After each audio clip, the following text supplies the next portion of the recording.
ಬ್ರಹ್ಮಶ್ರೀ ಪಿತಾಮಹ ಸುಭಾಷ್ ಪತ್ರಿಜಿ ಅವರಿಗೆ ವಂದಿಸುತ್ತಾ, ಸ್ವರ್ಣಮಾಲಾ ಪತ್ರಿಜಿ ಅಮ್ಮನವರಿಗೆ ವಂದಿಸುತ್ತಾ, PSSM ಮೂವ್ಮೆಂಟ್ನ ಎಲ್ಲಾ ಪಿರಮಿಡ್ ಮಾಸ್ಟರ್ಗಳಿಗೆ ವಂದಿಸುತ್ತಾ, ಹರಿವಾಯುಗುರುಗಳಿಗೆ ವಂದಿಸುತ್ತಾ, ಭಗವಂತ ನಾರಾಯಣನಿಗೆ ವಂದಿಸುತ್ತಾ, ಗ್ರ್ಯಾಂಡ್ ಮಾಸ್ಟರ್ ಪ್ರಬೋಧ ಅಚ್ಯುತ್ ಮಾಸ್ಟರ್ ಅವರಿಗೆ ವಂದಿಸುತ್ತಾ, ಲೋಕ ಕಲ್ಯಾಣಾರ್ಥವಾಗಿ ಅಂತ ನಡೀತಾ ಇರುವ ನಮ್ಮ ಈ ಧ್ಯಾನ ಯಜ್ಞದಲ್ಲಿ ಯೂಟ್ಯೂಬ್, ಜೂಮ್, ಫೇಸ್ಬುಕ್ನಲ್ಲಿ ಭಾಗವಹಿಸಿದಂತ ಎಲ್ಲಾ ಧ್ಯಾನ ಯೋಗಿ ಬಂಧುಗಳಿಗೆ ವಂದಿಸುತ್ತಾ, ನಮ್ಮ ಈ ಧ್ಯಾನ ಯಜ್ಞಕ್ಕೆ ಸಮಸ್ತ ಬ್ರಹ್ಮಾದಿ ದೇವತೆಗಳನ್ನ, ಯಕ್ಷಗಂಧರ್ವ ಕಿನ್ನರ ನಾಗರ ಚೈತನ್ಯವನ್ನ ಆವಾಹನೆಯನ್ನು ಮಾಡೋಣ. ಮೇಲಿನ ಲೋಕಗಳ ಎಲ್ಲ ಆಸ್ಟ್ರಲ್ ಮಾಸ್ಟರ್ಸ್, ಎನ್ಲೈಟೆಡ್ ಮಾಸ್ಟರ್ ಚೈತನ್ಯವನ್ನ ಆವಾಹನೆಯನ್ನು ಮಾಡೋಣ. ಸಪ್ತರ್ಷಿಗಳನ್ನ, ಸಪ್ತರ್ಷಿ ಪತ್ನಿಯರನ್ನ, ತ್ರಿಮೂರ್ತಿಗಳನ್ನ, ತ್ರಿಶಕ್ತಿಯರನ್ನ, ನಮ್ಮ ಪೂರ್ಣಾತ್ಮನನ್ನ, ಸುಂದರ ಮಾತೆಯನ್ನ ಆವಾಹನೆಯನ್ನು ಮಾಡೋಣ. ಸದಾನಂದ ಯೋಗಿಗಳು, ಮಹಾವತಾರ ಬಾಬಾಜಿಯವರು, ರಮಣ ಮಹರ್ಷಿಗಳು, ಲಹರಿ ಮಹರ್ಷಿಗಳು, ಸಾಯಿಬಾಬಾ, ರಾಘವೇಂದ್ರ ಸ್ವಾಮಿಗಳು, ಬುದ್ಧ ಭಗವಾನರು, ಮಹಾವೀರರ ಚೈತನ್ಯವನ್ನ ಆವಾಹನೆಯನ್ನು ಮಾಡೋಣ. ಲೋಕ ಕಲ್ಯಾಣಾರ್ಥವಾಗಿ ಅಂತ ಹೇಳಿ ಯಾರೆಲ್ಲ ಕೂತು ತಪಸ್ ಮಾಡ್ತಾ ಇದ್ದಾರೆ, ಧ್ಯಾನ ಮಾಡ್ತಾ ಇದ್ದಾರೆ, ಯೋಗಿಗಳು, ಸಿದ್ಧ ಪುರುಷರು, ಋಷಿಮುನಿಗಳು, ಹಿಮಾಲಯದ ಯೋಗಿಗಳು, ಅವರೆಲ್ಲರ ಚೈತನ್ಯವನ್ನು ಕೂಡ ನಮ್ಮ ಈ ಧ್ಯಾನಜ್ಞದಲ್ಲಿ ಆವಾಹನೆಯನ್ನು ಮಾಡುತ್ತಾ ಅವರೆಲ್ಲರ ಚೈತನ್ಯ ಫ್ರೀಕ್ವೆನ್ಸಿಯಲ್ಲಿ ವಿಶ್ವರೂಪಿಯಾದ ಪರಬ್ರಹ್ಮ ಸ್ವರೂಪಿಯಾದ ಭಗವಂತನನ್ನು ವಾಹನೆಯನ್ನು ಮಾಡುತ್ತಾ ಅವರೆಲ್ಲರ ಚೈತನ್ಯ ಫ್ರೀಕ್ವೆನ್ಸಿಯಲ್ಲಿ ನಾವೆಲ್ಲರೂ ಒಂದಾಗಿ ಈ ಧ್ಯಾನ ಯಜ್ಞದಲ್ಲಿ ಮುಂದುವರಿಯೋಣ ಅಂತ ಹೇಳ್ತಾ, ವೆರಿ ಗುಡ್ ಮಾಸ್ಟರ್ಸ್. ನಾವೀಗಾಗಲೇ ಪದ್ಮಪುರಾಣ ಚಿಂತನೆಯನ್ನು ಮಾಡ್ತಾ ಇದ್ವಿ. ಪದ್ಮಪುರಾಣದಲ್ಲಿ ನಮಗೆ ಬೇಕಾದದನ್ನ ನಾವು ತಗೊಂಡು ಅದರಲ್ಲಿ ಚಿಂತನೆ ಮಾಡ್ತಾ ಇದ್ವಿ. ಅದನ್ನ ನಾವು ಅದರಲ್ಲೂ ಸುಮನ ಮತ್ತೆ ಸೋಮಶರ್ಮ ದಂಪತಿಗಳು ಅವರಿಬ್ಬರ ನಡುವೆ ನಡೀತಾ ಇರುವಂತಹ ಒಂದು ಸಂವಾದ. ಆ ಸಂವಾದದಲ್ಲಿ ಬಹಳಷ್ಟು ಅವನು ದುಃಖ ದುಃಖದಿಂದ ಕೂತಿದ್ದಾನೆ. ನನಗೆ ಮಕ್ಕಳಿಲ್ಲ, ನಾನು ಬಹಳ ದರಿದ್ರನಾಗಿದ್ದೇನೆ, ಬಡತನದಲ್ಲಿದ್ದೇನೆ, ಏನು ಕಾರಣ ಇದಕ್ಕೆ? ಯಾಕೆಂದ್ರೆ ನಾನು ನಿಜವಾಗ್ಲೂ ಧರ್ಮಾತ್ಮ, ಅವನೊಬ್ಬ ಬ್ರಾಹ್ಮಣ, ಆ, ಒಳ್ಳೆ ಸದಾಚಾರ, ಒಳ್ಳೆ ಚಾರಿತ್ರ್ಯವನ್ನು ಇಟ್ಟುಕೊಂಡಂತಹ ಬ್ರಾಹ್ಮಣ. ಆದ್ರೂ ಕೂಡ ಅವನಿಗೆ ಆ ಮಕ್ಕಳಿಲ್ಲ, ಮತ್ತೆ ಬಡತನ ಅನ್ನೋದು ಹೋಗ್ತಾ ಇಲ್ಲ. ಅದಕ್ಕೆ ಏನು ಕಾರಣ ಅಂತ ಚಿಂತೆ ಮಾಡುವಾಗ ಅದಕ್ಕೆ ಎಲ್ಲ ತಾನು ವಿಸ್ತಾರವಾಗಿ ಏನು ಕಾರಣ ಆ, ಅನ್ನೋದಕ್ಕೆ, ಅಥವಾ ನಾವು ಎಲ್ಲ ಈ ಸಂಬಂಧ ಅಂತೀವಿ. ಈ ಸಂಬಂಧ ಅನ್ನೋದು ಇದೊಂದು ರೀತಿ, ಇದು ಕರ್ಮ ಫಲ ಇದು. ಅಂದ್ರೆ ನಮ್ಮ ಕರ್ಮವೇ ನಮ್ಮ ಸಂಬಂಧಗಳಾಗಿ ಬರ್ತದೆ. ಗಂಡನಾಗಿಯೋ, ಹೆಂಡತಿಯಾಗಿಯೋ, ಮಕ್ಕಳಾಗಿಯೋ, ತಂದೆ ತಾಯಿಯಾಗಿಯೋ, ಅದು ನಮ್ಮ ಕರ್ಮ ಹೇಗಿರ್ತದೆ ಹಿಂದಿನ ಜನ್ಮದಲ್ಲಿ, ಅದಕ್ಕೆ ಅನುಸಾರವಾಗಿ ಅದು ಒಂದು ಇದು ಅಷ್ಟೇ ಅಲ್ವಾ? ಹಾಗೆ ಅದನ್ನು ನಾವು ಅದನ್ನ ಕೇವಲ ನಾವು ಆ ಇಲ್ಲಿ ನಾವು ಎಲ್ಲರೂ ಒಂದು ನಾಟಕದಲ್ಲಿ ಪಾತ್ರಧಾರಿಗಳ ಹಾಗೆ ನಿಭಾಯಿಸಬೇಕೇ ಹೊರತು ಆ ಮೋಹದಲ್ಲಿ ಬಿದ್ದು ಇದೇ ಶಾಶ್ವತ, ಇದೇ ಸತ್ಯ ಅಂತ ಹೇಳಿ ಮೋಹದಲ್ಲಿ ನಾವು ಮುಳುಗಿ ಹೋಗಬಾರದು. ಒಂದು ವೇಳೆ ಅಂತ ಹೇಳಿ ಅಷ್ಟೆಲ್ಲ ಹೇಳಿದ್ಲು. ಕೊನೆಗೆ ಇಷ್ಟೆಲ್ಲ ಕೇಳಿದಂತಹ ಸೋಮಶರ್ಮ, ಹೌದು ಇಷ್ಟೆಲ್ಲ ಧರ್ಮದಿಂದಲೇ ಆಗ್ತಾ ಇದೆ, ಸತ್ಯದಿಂದಲೇ ಆಗ್ತಾ ಇದೆ ಅಂತಂದ್ರೆ ಆ ಧರ್ಮವನ್ನು ನೋಡಿದವರು ಯಾರು? ಯಾರಾದ್ರೂ ನೋಡಿದವರಿದ್ದಾರೋ? ನಿಜವಾಗ್ಲೂ ಆ ಧರ್ಮ ಇದೆ ಅಂತ ಏನ್ ಗ್ಯಾರಂಟಿ? ಸುಮ್ಮನೆ ಏನೋ ಜನ ಹೇಳ್ಬೋದಪ್ಪ, ಆದ್ರೆ ನಂಬಿಕೆ ಬರ್ಬೇಕಲ್ಲ ಅಂತ ಹೇಳಿದ್ರೆ ಆ ಧರ್ಮನ ನೋಡಿದವರು ಇದ್ದಾರೆ ಅಂತ ಹೇಳಿ ಅತ್ರಿ ಮಹರ್ಷಿಗಳ ಮಕ್ಕಳಾದಂತಹ ದುರ್ವಾಸರು ಮತ್ತೆ ಆ ದತ್ತಾತ್ರೇಯ ಅವರು ಆ ಧರ್ಮನನ್ನು ನೋಡಿದಂತಹ ಕಥೆಯನ್ನ ತಾನು ವಿವರಿಸಿಕೊಂಡು ಬಂದ್ಲು. ಆ ಕೊನೆಗೆ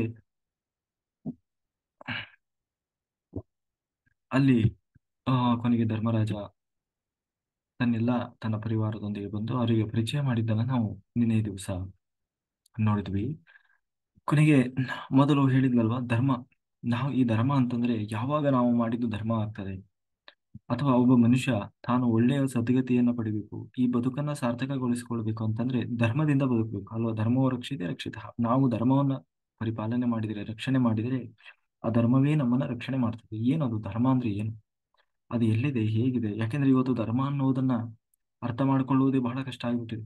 ಯಾಕೆಂದ್ರೆ ಒಬ್ಬೊಬ್ಬರಿಗೆ ಒಂದೊಂದು ರೀತಿ ಧರ್ಮ ಅಂತ ಅಲ್ವಾ? ಅವ್ರ ಧರ್ಮದಲ್ಲಿ ಏನಂತೀವಿ, ಕುಯ್ಯೋದೇ ಅವ್ರ ಪಾಲಿಗೆ ಧರ್ಮ. ಇವ್ರ ಧರ್ಮದಲ್ಲಿ ಕುಯ್ದೇ ಇರೋದೇ ಒಂದು ಧರ್ಮ ಅವರಿಗೆ. ಹೀಗೆ ಒಬ್ಬರಿಗೆ ಆ ಏನು ಒಂದು ರೀತಿಯಲ್ಲಿ ಇದ್ರೆ ಅದಕ್ಕೆ ವಿರುದ್ಧವಾಗಿ ಇನ್ನೊಬ್ಬರಿಗೆ ಇರ್ತದೆ. ಹಾಗಿದ್ರೆ ಇಲ್ಲಿ ನಿಜವಾದ ಧರ್ಮ ಯಾವುದು? ಇಡೀ ಜಗತ್ತಿಗೆ, ಇಡೀ ಜಗತ್ತು, ಬ್ರಹ್ಮಾಂಡ, ಸೂರ್ಯ, ಚಂದ್ರ ಎಲ್ಲರೂ ಹೊಂದಿರುವಾಗ ಎಲ್ಲರಿಗೂ ಒಂದೇ ಆಗಿರ್ಬೇಕಲ್ವಾ ಧರ್ಮ? ಹಾಗಾಗಿ ನಿಜವಾದ ಧರ್ಮ ಅಂದ್ರೆ ಯಾವುದು? ಅಂದಾಗ ಅದಕ್ಕೆ ಸುಮನ ತಾನು ಹೇಳ್ಕೊಂಡು ಹೋದ್ಲು, ಧರ್ಮ ಅಂದ್ರೆ ಅದು 10 ಅಂಗಗಳನ್ನ ಒಳಗೊಂಡಿದೆ. ಅದು 10 ಅಂಗಗಳನ್ನ ಒಳಗೊಂಡಾಗ ಅದು ನಿಜವಾದ ಧರ್ಮ ಆಗ್ತದೆ ಅಂತ ಹೇಳಿ ತಾನು ಆ ಒಂದೊಂದೇ ತಾನು ವಿವರಣಾತ್ಮಕವಾಗಿ ತಾನು ಹೇಳ್ತಾ ಹೋಗ್ತಾಳೆ. ಮೊದಲನೇದಾಗಿ ನಾವು ಹೇಳಿದ್ವಿ ಬ್ರಹ್ಮಚರ್ಯ. ಬ್ರಹ್ಮಚರ್ಯ ಪರಿಪಾಲನೆ ಅಂದ್ರೆ ಒಬ್ಬ ನಿಜವಾದ ಆಧ್ಯಾತ್ಮಿಕ ಸಾಧನೆಯಲ್ಲಿರುವಂತಹವರು ತಾನು ಯಾವಾಗಲೂ ಬ್ರಹ್ಮಚರ್ಯ ಪರಿಪಾಲನೆಯನ್ನು ಮಾಡಬೇಕು. ಯಾಕೆಂದ್ರೆ ಬ್ರಹ್ಮಚರ್ಯ ಅಂದ ಕೂಡಲೇ ನಮಗೆ ಗೊತ್ತಿರೋದು ಒಂದು ಏನು ಬ್ರಹ್ಮಚರ್ಯ ಅಂದ್ರೆ ಮದುವೆ ಆಗದೆ ಇರೋದು ಬ್ರಹ್ಮಚರ್ಯ ಅಂತ ಹೇಳಿ ಅಲ್ವಾ. ಬ್ರಹ್ಮಚರ್ಯ ಅಂದ್ರೆ ಮದುವೆ ಆಗದೆ ಇರೋದು ಬ್ರಹ್ಮಚರ್ಯ ಅಂತ ಅರ್ಥ ಅಲ್ಲ. ಮತ್ತೆ ಮದುವೆ ಆಗುವವರೆಗೂ ಮದುವೆ ಆಗುವವರೆಗೂ ಯಾರನ್ನೋ ತಾನು, ಅದು ಹೆಣ್ಣಾಗಿರ್ಲಿ ಗಂಡಾಗಿರ್ಲಿ, ಯಾರ ಪರಸ್ತ್ರೀಯನ್ನ ಅಥವಾ ಪುರುಷನನ್ನ ತಾನು ಬಯಸದೇ ಇರುವುದು ಅಂದ್ರೆ ಶುದ್ಧ ಬ್ರಹ್ಮಚರ್ಯ ಪರಿಪಾಲನೆ ಮಾಡುದು. ಯಾವಾಗ ತನಗೆ ವಿವಾಹವಾಗ್ತದೆ ತನ್ನ ಪತ್ನಿಯನ್ನ ಅಥವಾ ಪತಿಯನ್ನ ಬಿಟ್ಟು ಬೇರೆ ಯಾರನ್ನೋ ಅವನು ಅಥವಾ ಅವಳು ಗಮನಿಸಬಾರದು. ತನಗೆ ಸೀಮಿತರಾದವರನ್ನು ಮಾತ್ರ ಗಮನಿಸಬೇಕು. ಅದು ಏನೋ ಬ್ರಹ್ಮಚರ್ಯ ಪರಿಪಾಲನೆ. ಕೊನೆಗೆ ಅಂತ್ಯಕಾಲ ಬಂದಾಗಲೂ ಅಷ್ಟೇ ಯಾರನ್ನು ಯಾವ ಸಮಯದಲ್ಲೂ ಕೂಡ ತನಗೆ ವಿಹಿತರಾದವರನ್ನು ಬಿಟ್ಟು ಬೇರೆ ಯಾರನ್ನೂ ಕೆಟ್ಟ ದೃಷ್ಟಿಯಿಂದ ನೋಡಬಾರದು. ಪರಸ್ತ್ರೀಯನ್ನ ಪರಪುರುಷರನ್ನ ಅದು ಬ್ರಹ್ಮಚರ್ಯ ಪರಿಪಾಲನೆ. ಅದು ಬಿಟ್ಟು ಮದುವೆ ಆಗದೆ ಇರುವುದು ಬ್ರಹ್ಮಚರ್ಯ ಅಲ್ಲ. ಯಾಕೆಂದ್ರೆ ಮದುವೆ ಆಗಿಲ್ಲ ಕಂಡ ಕಂಡ ಹೆಣ್ಮಕ್ಳು ಸಹವಾಸ ಮಾಡ್ತಾನೆ ಅಂದ್ರೆ ಅದು ಬ್ರಹ್ಮಚರ್ಯ ಆಗೋಲ್ಲ. ಹಾಗೆ ಬ್ರಹ್ಮಚರ್ಯ ಅಂತಂದ್ರೆ ಆಚಾರ, ನಮ್ಮ ಮನಸ್ಥಿತಿ, ನಮ್ಮ ನಡತೆಗೆ ಸಂಬಂಧಪಟ್ಟದ್ದು.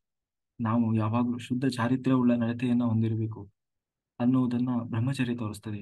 ಅದರಲ್ಲೂ ಬ್ರಹ್ಮಚರ್ಯ ಅಂತಂದ್ರೆ ಏನು? ಬ್ರಹ್ಮಚರ್ಯ ಬ್ರಹ್ಮ ಅಂದ್ರೆ ಯಾರು? ಭಗವಂತ.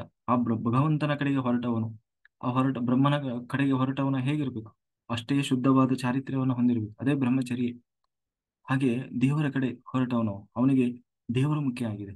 ಹಾಗಾಗಿ ಬೇರೆ ಯಾವ ಕಡೆನೂ ಅವನು ಗಮನ ಹರಿಸ್ತಾ ಇಲ್ಲ.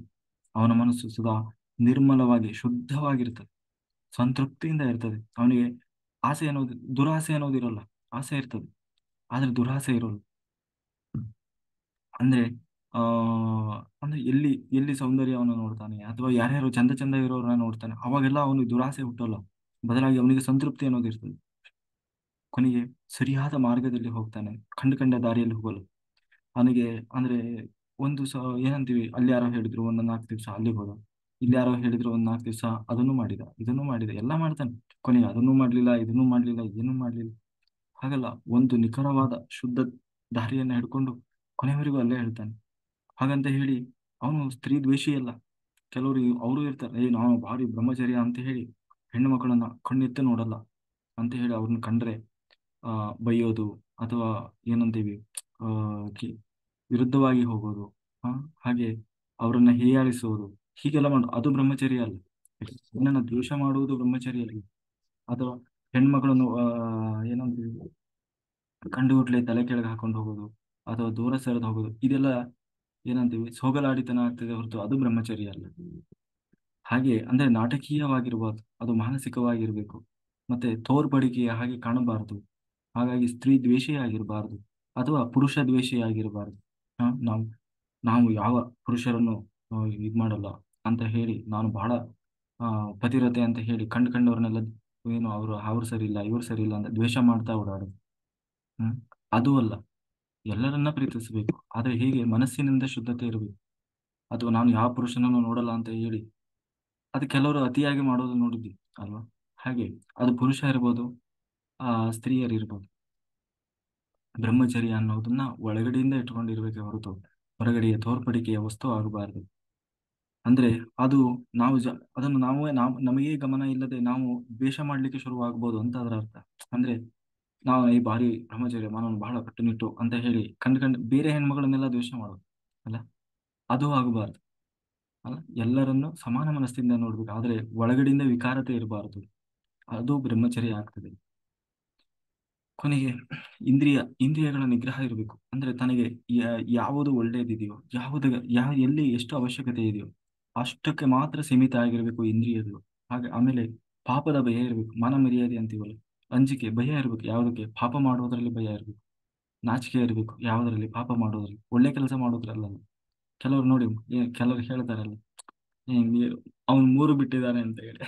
ಅಂದ್ರೆ ಈಗ ಯಾರು ಒಳ್ಳೆ ಚಾರಿತ್ರ್ಯ ಇಟ್ಕೊಂಡಿರ್ತಾರೆ ಅವರು ಪಾಪ ಬಹಳ ಅನ್ಸ್ತಾರೆ ಅಲ್ವಾ. ಇವಾಗ ಜನ ಹಾಗ ಅನ್ಕೊಂಡ್ ಬಿಡ್ತಾರೇನೋ, ಹೀಗ ಅನ್ಕೊಂಡ್ ಬಿಡ್ತಾರೇನೋ ಅವ್ರು ಏನಂತಾರೇನೋ ಇವ್ರೇನು ಅಂದ್ರೆ, ಹೀಗಂದ್ರೆ ನನ್ನ ಹೆಂಗೆ ನೋಡ್ತಾರೆ ಸಮಾಜ, ಅಥವಾ ದೇವ್ರ ಮೆಚ್ಚಿದ ಈ ರೀತಿ ಪಾಪ ಮಾಡೋದ್ರಲ್ಲಿ ತಪ್ಪು ಮಾಡೋದ್ರಲ್ಲಿ ಭಯ ಇರ್ತದೆ. ಕೆಲವ್ರು ನೋಡ್ರಿ, ಯಾರು ಏನಾದ್ರೂ ಮಾಡ್ಕೊಳ್ಳಿ ಬ್ರೋ, ನಾನ್ ಹಿಂಗೆ ಇರೋದು. ಈ ತ- ಈ ತರದವರು ಇರ್ತಾರಲ್ಲ.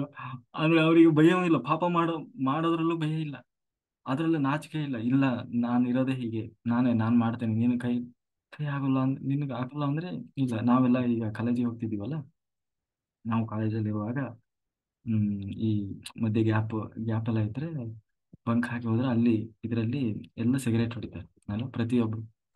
ಆಮೇಲೆ ನಾವೆಲ್ಲ ಏನೇ ಇಲ್ಲಲ್ಲ, ನೀನು ವೇಸ್ಟ್, ನೀನು ಗಂಡ್ಸ ಹುಟ್ಟಿದ್ದೆ ವೇಸ್ಟ್. ಅಂದ್ರೆ ವೇಸ್ಟ್ ಬಾಡಿಗಳು, ಅದನ್ನೆಲ್ಲ ಯಾರು ಮಾಡಲ್ಲ, ಅವರೆಲ್ಲ ವೇಸ್ಟ್ ಅಂತ.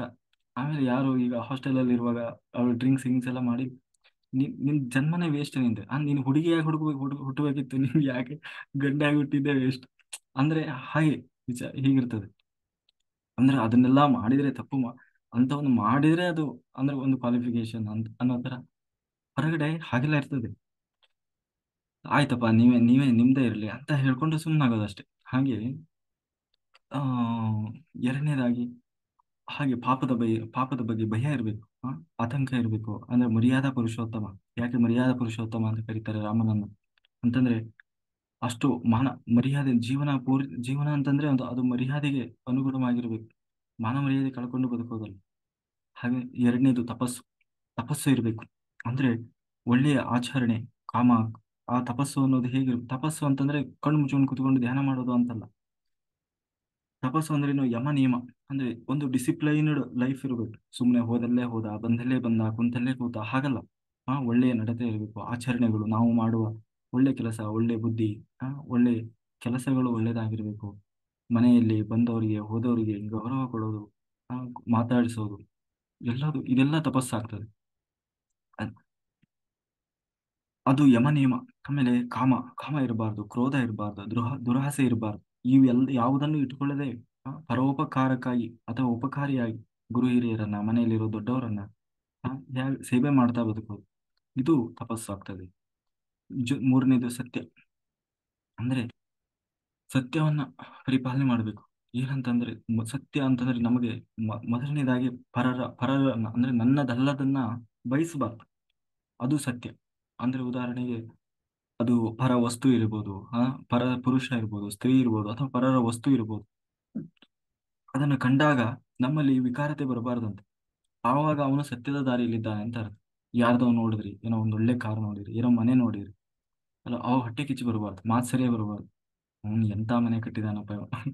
ಎಲ್ಲಿ ದುಡ್ಡು ಹೊಳೋದು, ಏನು ಮಾಡಿದೇನೋ, ಯಾರು ಎಷ್ಟೋ ಜನರ ತಲೆ ಮೇಲೆ ಕೈ ಎಳುತ್ತಾನೆ, ಹೀಗೆ ಆಗ್ಬಾರ್ದು. ಹ್ಮ್ ನಾನು ಹಾಗೆ ಆಗ್ಬೇಕು ಅನ್ನೋದು ಇರಬೇಕು ಹೊರತು, ಅದನ್ನು ನೋಡಿ ಹೊಟ್ಟೆ ಕಿಚ್ಚು ಪಡುವ ಹಾಗೆ ಆಗ್ಬಾರ್ದು. ಅವನು ಒಂದು ವೇಳೆ ಮನಸ್ಸಿನಲ್ಲಿ ಆತರ ವಿಕಾರತೆ ಬರ್ತಾ ಇದೆ ಅಂದ್ರೆ ಅವನು ಸತ್ಯದ ಮಾರ್ಗದಲ್ಲಿ ಇಲ್ಲ ಅಂತ. ಹಾಗಾಗಿ ಅಂದ್ರೆ ಇನ್ನೊಬ್ಬರ ಆಸ್ತಿಯನ್ನ, ಇನ್ನೊಬ್ಬರ ದುಡ್ಡನ್ನ, ಹಣ ಸಂಪತ್ತನ್ನ ನೋಡಿ ಅವನಿಗೆ ಅಸೂಯೆ ಹುಟ್ಟಬಾರ್ದು. ಆಗ ಅವನು ಸತ್ಯದಲ್ಲಿರ್ತಾನೆ ಅಂತ ಅರ್ಥ. ಹೆಂಗೆ ದುರ್ಯೋಧನನಿಗೆ ಧರ್ಮರಾಜನ ಸಂಪತ್ತನ್ನು ನೋಡಿ ಅಸೂಯೆ ಹುಟ್ಟಿತು, ಕೊನೆಗೆ ಏನಾಯ್ತದು, ಕುರುಕ್ಷೇತ್ರದಂತಹ ಮಹಾಯುದ್ಧಕ್ಕೆ ನಾಂದಿಯಾಯಿತು ಅವನ ಸಂಪತ್ತು, ಧರ್ಮರಾಜನ ಸಂಪತ್ತು. ಹಾಗೆ